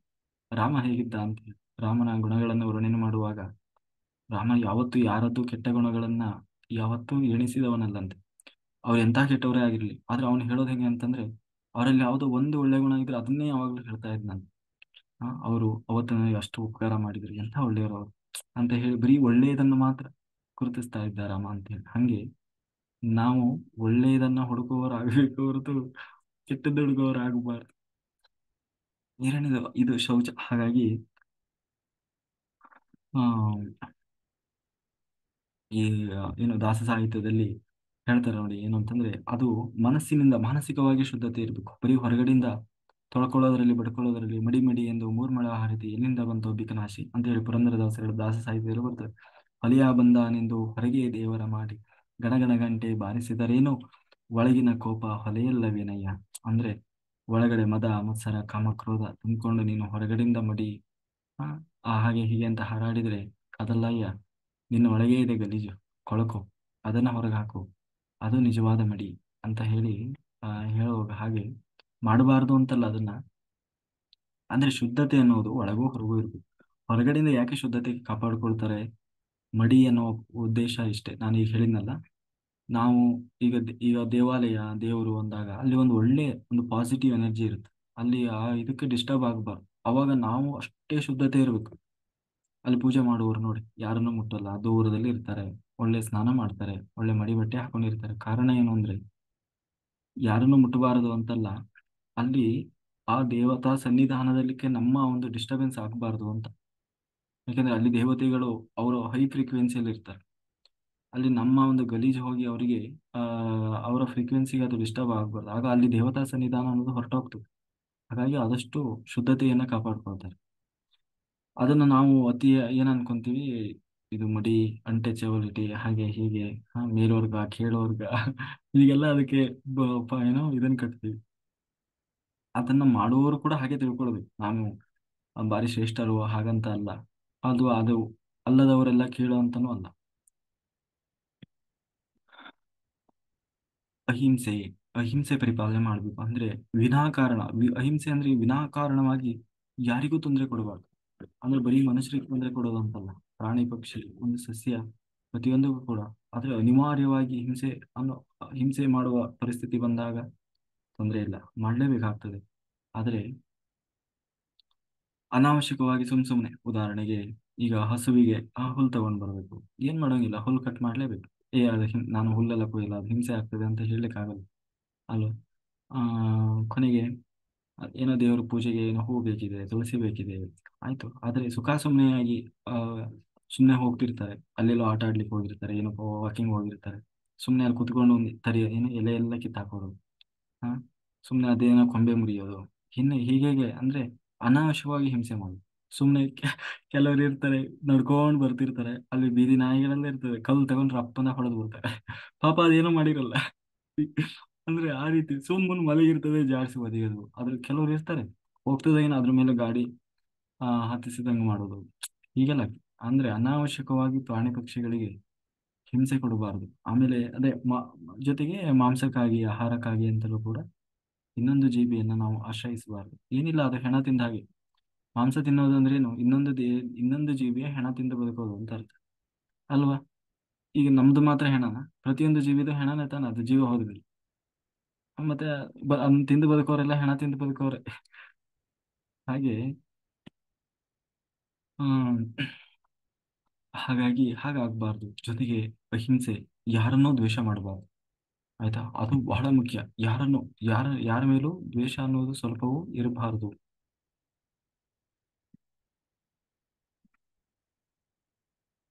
ಅದು ಶಾ ಏನು ಎಂಟನೇದು ಶಾಂತಿ. ಶಾಂತಿ ಅಂದ್ರೆ ಆದಷ್ಟು ಆ ನಾವು ಆ ಒಂಬತ್ತನೇದು ಶಾಂತಿ. ಶಾಂತಿ ಅಂದ್ರೆ ಯಾರನ್ನು ದ್ವೇಷ ಮಾಡಬಾರ್ದು. ಆಮೇಲೆ ಯಾವಾಗ್ಲೂ ಪ್ರಸನ್ನ ಚಿತ್ತನಾಗಿ ಸಂತೋಷವಾಗಿರ್ಬೇಕು, ನಗನಗ್ತಾ ಇರ್ಬೇಕು, ಶಾಂತ ಚಿತ್ತನಾಗಿ. ಅದು ಬಿಟ್ಟು ಬರೀ ಹಾರಾಡೋದಲ್ಲ. ಅವ್ರು ಸರಿ ಇಲ್ಲ, ಇವ್ರು ಸರಿ ಇಲ್ಲ, ಬರ್ಲಿಲ್ಲ, ಹೋಗ್ಲಿಲ್ಲ ಅಂತ ಹೇಳಿ ಆ ಯಾರ ಎತ್ತರಕ್ಕೆ ಹಾರಾಡೋದಲ್ಲ. ಬಹಳ ಶಾಂತ ಚಿತ್ತನಾಗಿರ್ಬೇಕು. ಎಲ್ಲಿ ಎಷ್ಟು ಮಾತಾಡ್ಬೇಕು ಅಷ್ಟೇ ಮಾತಾಡಬೇಕು. ಹಾಗೆ ಆ ಶಾಂತತೆ ಅನ್ನೋದು ಕೂಡ ಜ್ಞಾನಿಗಳ ಲಕ್ಷಣ. ಅಸ್ಥೇಯ ಅಂತಂದ್ರೆ ಕಳ್ಳತನ ಮಾಡಬಾರ್ದು. ಇನ್ನೊಬ್ಬರ, ಅದು ಕಾಯ ವಾಚ ಮನಸ ಅಂದ್ರೆ ಆ ಇನ್ನೊಬ್ಬರ ಸಂಪತ್ತನ್ನು ನೋಡಿ ಅದನ್ನು ಆಗಿಸಿಕೊಳ್ಳಬೇಕಂತ ಪ್ರಯತ್ನ ಮಾಡೋದು. ಜೊತೆಗೆ ಅಪ್ಪಣೆಯೇ ಇಲ್ಲದೆ ಇನ್ನೊಬ್ಬರ ವಸ್ತುವನ್ನು ಮುಟ್ಟುವುದು ಕೂಡ ಕಳ್ಳತನ ಆಗ್ತದೆ. ಕೆಲವೊಮ್ಮೆ ನಾವು ಮಾಡೋದು ಕಳ್ಳತನ ಅಂತಾನೆ ನಮ್ಗೆ ಅನ್ಸೋಲ್ಲ, ಆದ್ರೆ ಅದು ಕಳ್ಳತನ ಆಗಿರ್ತದೆ. ಅಯ್ಯೋ ಅವ್ರೇನ್ ನೋಡ್ತಾರ. ಆ, ಅಥವಾ ಕೆಲವ್ರು ಏನಾಗ್ತದೆ ಅಂದ್ರೆ ಅವ್ರಿಗೆ ಅದೇನು ಅವ್ರು ಉಪಯೋಗಿಸ್ತಾ ಇರಲ್ಲ, ಆದ್ರೂ ಅಯ್ಯ ಅವ್ರೇನು ಉಪಯೋಗಿಸಲ್ಲ, ನಾವು ಉಪಯೋಗಿಸಿದ್ರೆ ಏನಾಗ್ತದೆ, ಅವ್ರಿಗೇನದ್ ಬೇಕಾಗಿಲ್ಲ. ಹೀಗೆ ನಮಗ್ ನಾವೇ ಒಟ್ಟಿನಲ್ಲಿ ಇನ್ನೊಬ್ಬರ ವಸ್ತುವನ್ನ ಅವರ ಅಪ್ಪಣೆ ಇಲ್ಲದೆ, ಪರ್ಮಿಷನ್ ಇಲ್ಲದೆ ನಾವು ಮುಟ್ಟುವುದು. ಅದ್ರ ಮತ್ತೆ ಹೇಳ್ತಾರೆ, ಅದರಲ್ಲೂ ಬಹಳ ದೊಡ್ಡ ಕಳ್ಳತನ ಏನು ಅಂತಂದ್ರೆ ಎಡೆ. ಊಟ ಮಾಡುವಾಗ ಅವರ ತಟ್ಟೆಯಲ್ಲಿರುವುದನ್ನ ಅವರ ಒಂದು ತೆಗೆದು ತಿನ್ನುವುದು ಕೂಡ ಅದು ಕಳ್ಳತನ ಆಗ್ತದೆ ಅಂತ. ನೀರು ಕುಡಿಯೋದು, ಇನ್ನೊಬ್ರಿಗೆ ಇಟ್ಟಿದ್ದು ಊಟ ಮಾಡುವಾಗ ತಟ್ಟೆ ಕೈ ಹಾಕಿ ತಗೊಳ್ತಾರಲ್ಲ, ಅದು ಅದು ದೊಡ್ಡ ತಪ್ಪಂತದ್ದು. ಪಾಪ ಕಳ್ಳತನ ಬರ್ತದೆ. ಹಾಗಾಗಿ ಯಾಕೆಂದ್ರೆ ಅನ್ನ ಕದ್ದಂಗೆ ಆಗ್ತದೆ. ಅವರಾಗೆ ಕೊಟ್ರೆ ಆಯ್ತು, ಆದ್ರೆ ಕೈ ಹಾಕಿ ತಗೊಳ್ಬಾರ್ದು. ಹಾಗೆ ಅಪ್ಪಣೆ ಇಲ್ಲದೆ ಇನ್ನೊಬ್ಬರ ವಸ್ತುವನ್ನು ಮುಟ್ಟಬಾರದು. ಅದರಲ್ಲೂ ಪರಪುರುಷರನ್ನ ಬಯಸುವುದು, ಆಮೇಲೆ ದೇವತಾ ಆಸ್ತಿಯನ್ನ, ದೇವರಿಗೆ ಸಂಬಂಧಪಟ್ಟಂತ ಸಂಪತ್ತನ್ನ ಬಯಸುವುದು, ಇದೆಲ್ಲ ಮಹಾ ಪಾಪಕ್ಕೆ ಕಾರಣವಾಗ್ತದೆ. ಹಾಗಾಗಿ ಬಹಳ ಶುದ್ಧತೆಯನ್ನ, ಇಷ್ಟೆಲ್ಲ ನಾವು ಆಚರಣೆ ಮಾಡಬೇಕು ಅಂತಂದ್ರೆ ನಮ್ಮಲ್ಲಿ ಇಂದ್ರಿಯ ನಿಗ್ರಹ ಅನ್ನೋದಿರ್ಬೇಕು. ಅಂದ್ರೆ ಯಾವಾಗ್ಲೂ ಒಳ್ಳೆಯ ಚಿಂತನೆ, ಒಳ್ಳೆಯದನ್ನ ಕೇಳಬೇಕು, ಒಳ್ಳೆಯದನ್ನ ನೋಡ್ಬೇಕು, ಒಳ್ಳೆಯವರು ಸಹವಾಸ ಮಾಡಬೇಕು. ಯಾವಾಗ್ಲೂ ಯಾವಾಗ ನಮ್ಮಲ್ಲಿ ಎಲ್ಲವೂ ಒಳ್ಳೆಯದು ಒಳ್ಳೆಯದು ಅಂತ ಇರ್ತದೆ, ನಾವು ಇದರಲ್ಲಿ ಭಾಗವತದಲ್ಲಿ ಕೃಷ್ಣನ ಉಪದೇಶ ಬಂತಲ್ವಾ, ಅಲ್ಲಿ ಹೇಳ್ತಾ ಇದ್ದೆ ನೋಡಿ. ಅಂದ್ರೆ ನಮ್ಮಲ್ಲಿ ಸಾತ್ವಿಕ ಮತ್ತು ತಾಮಸ ಗುಣಗಳು ಹೇಗೆ ಜಾಗೃತವಾಗ್ತದೆ ಅಂದ್ರೆ ನಾವು ಮಾಡುವ ಆಚರಣೆಗಳು, ನಮ್ಮ ನಾವು ಓದುವ ಪುಸ್ತಕಗಳು, ನಾವು ಮಾಡುವ ಆರಾಧನಾ ಪದ್ಧತಿ, ಹೀಗೆ ಪ್ರತಿಯೊಂದು ಹೇಗೆ ಪ್ರಭಾವ ಬೀರ್ತದೋ ಹಾಗೆ ಆ ಇಲ್ಲಿ ಈ ಇಂದ್ರಿಯ ನಿಗ್ರಹ ಅನ್ನೋದು ಬಹಳ ಆ ಇದಾಗ್ತದೆ. ಹಾಗಾಗಿ ನಾವು ಯಾವಾಗಲೂ ಒಳ್ಳೆಯ ಚಿಂತನೆಯನ್ನು ಮಾಡ್ತಾ ಇದ್ರೆ ಇಷ್ಟನ್ನೆಲ್ಲ ನಾವು ಇಟ್ಟುಕೊಂಡು ನಾವು ಸಾಧನೆ ಮಾಡಿದೀವಿ ಅಂತ ಆದ್ರೆ ಖಂಡಿತ ಅವನು ಧರ್ಮಾತ್ಮನಾಗಿರ್ತಾನೆ, ಧರ್ಮ ಮಾರ್ಗದಲ್ಲಿ ಇದ್ದಾನೆ ಅಂತ ಅರ್ಥ. ಅವನಿಗೆ ಯಾವಾಗಲೂ ಒಳ್ಳೇದೇ ಆಗ್ತದೆ, ಪುಣ್ಯ ಸಂಪಾದನೆ ಮಾಡ್ತಾನೆ ಅಂತ ಹೇಳಿ ಸುಮನ ತಾನೇ ಹೇಳಿದ್ಲು. ಸೋಮಶರ್ಮನಿಗೆ ಬಹಳ ಆಶ್ಚರ್ಯ ಆಗುತ್ತೆ, ಏನಿದು ನನ್ನ ಹೆಂಡತಿ ಇಷ್ಟೊಂದೆಲ್ಲ ತಿಳ್ಕೊಂಡಿದ್ದಾಳೆ. ಪಾಪ ನೋಡ್ಲಿಕ್ಕೆ ಏನೋ ಆ, ಏನೋ ಅಡಿಗೆ ಮನೆಗೆ ಸೀಮಿತ ಅನ್ಕೊಂಡಿದ್ದೆ. ಇದು ನನಗೆ ಗೊತ್ತಿರ್ಲಿಲ್ಲ. ನಾನೊಬ್ಬ ಶ್ರೇಷ್ಠ ಬ್ರಾಹ್ಮಣನಾಗಿ, ಓದಿದವನಾಗಿ, ವೇದಶಾಸ್ತ್ರಗಳನ್ನ ತಿಳಿದವನಾಗಿ ನಾನು ಇಷ್ಟೆಲ್ಲ ತಿಳ್ಕೊಂಡಿಲ್ಲ. ಇವಳು ಏನು ಓದಿಲ್ಲ, ಬರೆದಿಲ್ಲ, ಏನಿಲ್ಲ, ಇಷ್ಟೆಲ್ಲ ತಿಳ್ಕೊಂಡಿದ್ದಾಳೆ. ಅದಕ್ಕೆ ಕೇಳ್ತಾನೆ, ನೀನು ಇದನ್ನೆಲ್ಲ ಎಲ್ಲಿಂದ ತಿಳ್ಕೊಂಡಿ, ನಿನಗೆ ಇದೆಲ್ಲ ಹೇಗೆ ಗೊತ್ತಾಯ್ತು? ನೀನು ಕರೆಕ್ಟ್ ಆಗಿ ಹೇಳು, ಯಾರು ನೀನು ಅಂತ ಹೇಳಿ ತನ್ನ ಹೆಂಡತಿಯನ್ನ ಕೇಳ್ತಾ ಇದ್ದಾನೆ. ಆಗ ಅವಳು ಹೀಗೆ ಹೇಳ್ತಾಳು, ನಾನು ಯಾರು ಅಂತಂದ್ರೆ, ನಾನು ಅವಳು ಯಾರಪ್ಪ ಅಂತಂದ್ರೆ ಚವನ. ಚವನ ಮತ್ತೆ ಸುಕನ್ಯಾ, ಚವನ ಮಹರ್ಷಿಗಳು ಅಂತ ಹೇಳಿ ಬರ್ತಾರೆ. ಅವರು ಚವನ ಮತ್ತೆ ಸುಕನ್ಯಾದೇವಿ ಅವರ ಒಂದು ಆ, ಅವಳ ಮಗಳು ಇವ್ಳು, ಚವನ ಮತ್ತೆ ಸುಕನ್ಯೆ. ಹಾಗಾಗಿ ಹಾಗಂತ ಹೇಳಿ ಅವಳೇನು ಇವಳನ್ನು ಕೂರಿಸ್ಕೊಂಡೇನು ಅವ್ರು ಯಾರು ಹೇಳ್ಕೊಟ್ಟಿಲ್ಲ. ಆದ್ರೆ ಯಾವಾಗ್ಲೂ ನಮ್ಮ ತಂದೆ ಅವರು ಸಕಲ ಶಾಸ್ತ್ರಗಳನ್ನ ತಿಳಿದಂತವ್ರು ಮಹಾಜ್ಞಾನಿಗಳು. ಯಾವಾಗಲೂ ಅವರು ಬೇರೆಯವರಿಗೆ ಉಪದೇಶ ಮಾಡ್ತಾ ಇದ್ರು. ಗುರು ಏನು ಯಾರು ಜ್ಞಾನವನ್ನು ಅರಿಸಿ ಬರ್ತಾರೆ ಅವರಿಗೆಲ್ಲ ಜ್ಞಾನವನ್ನ ಹಂಚುತ್ತಾ ಇದ್ರು. ಅವಾಗೆಲ್ಲ ನಾನು ಕೇಳಿಸ್ಕೊಳ್ತಾ ಇದ್ದೆ. ಅದರಲ್ಲೂ ಒಬ್ಬ ವೇದಶರ್ಮ ಅನ್ನುವಂತ ಒಬ್ಬ ಆ ವ್ಯಕ್ತಿ ಬಂದಾಗ ಅವನಿಗೆ ಹೀಗೆ ಇವನು ಮಕ್ಕಳಿಲ್ಲ ಈ ತರ ಎಲ್ಲ ಸಮಸ್ಯೆ ಅಂತ ಬಂದಾಗ ಅವನಿಗೆ ಉಪದೇಶ ಮಾಡಿದ್ರು. ಅವಾಗ ನಾನು ಕೇಳಿಸ್ಕೊಂಡಿದ್ದೆ ಅದನ್ನ, ಮನೆಯೊಳಗೆ ಕೆಲಸ ಮಾಡ್ತಾನೆ ಅದನ್ನೇ ನಾನು ಇವಾಗ ಹೇಳಿದ್ದು ಅಂತ ಹೇಳಿ ಅವಳ ಒಂದು ಜ್ಞಾನವನ್ನು ಹೇಳ್ತಾಳೆ. ಹಾಗಾದ್ರೆ ಅವನಿಗೆ ಬಹಳ ಆಶ್ಚರ್ಯ ಆಗ್ತದೆ. ಹೌದಾ, ನೀನು ಅಷ್ಟೆಲ್ಲ ತಿಳ್ಕೊಂಡಿದ್ದೀಯ ಅಂತಂದ್ರೆ ನಿನ್ನಿಂದ ನಿನ್ನೊಳಗಿರೋ ಜ್ಞಾನ ನನಗೂ ಬೇಕಾಗಿದೆ. ಹಾಗಾಗಿ ನಾನು ಆ ನೀನು ನೀನು ಏನ್ ಕೇಳಿದ್ರು ಹೇಳ್ತಿ. ಯಾಕೆಂದ್ರೆ ಅಂತ ಮಹಾತ್ಮರ ಮನೆಯಲ್ಲಿ ಬೆಳೆದಿದ್ದಿ, ಅವರಷ್ಟು ಜ್ಞಾನ ಸಂಪಾದನೆ ಮಾಡಿದ್ದಿ ಅಂತಂದ್ರೆ ನಿನ್ನಿಂದ ತಿಳ್ಕೊಳ್ಳುವಂಥದ್ದು ಬಹಳ ಇದೆ. ಅಂದ್ರೆ ಈಗ ಇದರಲ್ಲಿ ಈ ಕೆಲವರು ಹೊಟ್ಟೆ ಕಿಚ್ಚಿಕೊಳ್ಳೋದಿದೆ. ಏನ್ ನನ್ಗಿಂತ ಭಾರಿ ಗೊತ್ತಿದೆ ನಿಮಗೆ ಅಂತ. ಅಂದ್ರೆ ಹೆಂಡತಿ ಜಾಸ್ತಿ ಗೊತ್ತಿದೆ ತಿಳ್ಕೊಂಡಿದ್ದಾಳೆ ಅಂತಂದ್ರೆ ಅದನ್ನು ಸಹಿಸದವರು ಇರ್ತಾರೆ ಅಲ್ವಾ. ಅಂದ್ರೆ ಅವ್ರಿಗಿಂತ ನಾವು ಮೇಲಿರ್ಬೇಕು, ನನಗೆಲ್ಲ ಗೊತ್ತಿದೆ ಅನ್ನೋ ಸ್ಥಿತಿ. ಹಾಗಲ್ಲ, ಪಾಪ ಅವನು ಸೋಮಶರ್ಮ ಮತ್ತೆ ಮತ್ತೆ ಕೇಳ್ತಾ ಇದ್ದ. ಅವನಿಗೆ ಬಹಳ ಖುಷಿ ಆಗ್ಬಿಡ್ತು, ಇಷ್ಟೆಲ್ಲ ತಿಳ್ಕೊಂಡಿದ್ದಾಳಲ್ಲಪ್ಪ ನನ್ನ ಹೆಂಡತಿ ಅಂತ ಹೇಳಿ ಮತ್ತೆ ಕೇಳ್ತಾ ಇದ್ದಾನೆ. ಆ ಹೌದಾ, ಹಾಗಾದ್ರೆ ನಿನಗೆ ಈ ಪಾಪ ಪುಣ್ಯ ಅನ್ನೋದು ಈಗ ಒಬ್ಬ ಮನುಷ್ಯ ತಾನು ಪಾಪ ಮಾಡಿದ್ದಾನೋ ಪುಣ್ಯ ಮಾಡಿದ್ದಾನೋ ಅಥವಾ ಅವನು ಪಾಪನೋ ಪಾಪಾತ್ಮನೋ ಪುಣ್ಯಾತ್ಮನೋ ಹೆಂಗೆ ಗೊತ್ತಾಗ್ತದೆ, ಅದನ್ನ ತಿಳಿಯೋದು ಹೇಗೆ? ಈಗ ಆ ಕ್ಷಣದಲ್ಲಿ ಗೊತ್ತಾಗದೇ ಇದ್ರೂ ಕೂಡ ಕೊನೆಗಂತೂ ಗೊತ್ತಾಗೇ ಆಗ್ತದೆ. ಹ್ಮ್. ಕೊನೆಗಾಲ ಅಂತ ಬಂದಾಗ ಅವನು ಪಾಪಾತ್ಮನೋ ಪುಣ್ಯಾತ್ಮನೋ ಆ ಅನ್ನೋದು ಗೊತ್ತಾಗೇ ಆಗ್ತದೆ. ಹಾಗೆ ಅದು ಹೇಗೆ ಗೊತ್ತಾಗ್ತದೆ? ಅಥವಾ ಅದರಲ್ಲೂ ಸಾವು ನಮಗೆ ಬಹಳ ಮುಖ್ಯವಾದದ್ದೇ ಅದಲ್ಲ. ಒಬ್ಬ ಪಾಪಾತ್ಮನೂ ಬದುಕ್ತಾನೆ, ಇಲ್ಲಿ ಪುಣ್ಯಾತ್ಮನೂ ಬದುಕ್ತಾನೆ. ಆದ್ರೆ ಒಬ್ಬ ಪುಣ್ಯಾತ್ಮನ ಸಾವು ಹೇಗಿರ್ತದೆ, ಪಾಪಾತ್ಮನ ಸಾವು ಹೇಗಿರ್ತದೆ, ಅವನ ಸಾವಿನ ನಂತರ ಏನಾಗ್ತದೆ, ಅವನ ಜೀವನ ಎಲ್ಲಿ ಹೋಗ್ತಾನೆ ಅನ್ನುವುದನ್ನ ಅವನು ಪ್ರಶ್ನೆ ಮಾಡ್ತಾ ಇದ್ದಾನೆ. ಅದನ್ನ ನಾವು ಸುಮನ ಪುನಃ ಅದಕ್ಕೆ ಒಬ್ಬ ಪಾಪಾತ್ಮ ಹೇಗೆ ಸಾಯ್ತಾನೆ, ಒಬ್ಬ ಪುಣ್ಯಾತ್ಮನಾದವನ ಸಾವು ಹೇಗಿರ್ತದೆ ಅನ್ನೋದನ್ನ ತಾನು ಇನ್ನೂ ಬಹಳ ಸುಂದರವಾಗಿ ವಿವರಿಸಿಕೊಂಡು ಹೋಗ್ತಾಳೆ. ಅದು ಇದರಲ್ಲೂ ಬರ್ತದೆ, ಗರುಡ ಪುರಾಣ, ಆ, ಆ, ಆಮೇಲೆ ದತ್ತಾತ್ರೇಯ ಪುರಾಣ ಅದರಲ್ಲೆಲ್ಲ ಬರ್ತದೆ. ಓಕೆ. ಕಾಯೇನ ವಾಚಾ ಮನಸೇಂದ್ರಿಯೈರ್ವಾ ಬುದ್ಧ್ಯಾತ್ಮನಾ ವಾ ಪ್ರಕೃತೇ ಸ್ವಭಾವಾತ್ ಕರೋಮಿ ಯದ್ಯತ್ ಸಕಲಂ ಪರಸ್ಮೈ ನಾರಾಯಣಾಯತಿ ಸಮರ್ಪಯಾಮಿ. ನನ್ನೊಳಗೆ ಹರಿವಾಯುಗುರುಗಳು ನಿಂತು ಏನು ಹೇಳಿಸಿದರೋ ಅಷ್ಟೇ ಹೇಳುವ ಸಾಮಾನ್ಯ ಪ್ರಯತ್ನ ಮಾಡಿದ್ದೇನೆ. ಏನೇ ಲೋಪದೋಷ ಇದ್ದರೂ ಅದು ನನ್ನ ತಪ್ಪಿನಿಂದ ಬಂದ ಸುಜ್ಞಾನವೆಲ್ಲವೂ ಭಗವಂತನದ್ದು ಅಂತ ಹೇಳ್ತಾ ಇಲ್ಲಿಯವರೆಗೆ ಜೂಮ್ ಯೂಟ್ಯೂಬ್ನಲ್ಲಿ ವೀಕ್ಷಿಸಿದಂತೆ ಎಲ್ಲ ಜ್ಞಾನವಿದೆ ಬಂಧುಗಳಿಗೆ ಅನಂತ ಕೋಟಿ ಧನ್ಯವಾದಗಳು. Thank you, thank you, thank you. ಸರ್ವಂ ಶ್ರೀಕೃಷ್ಣ ಅರ್ಪಣಮಸ್ತು.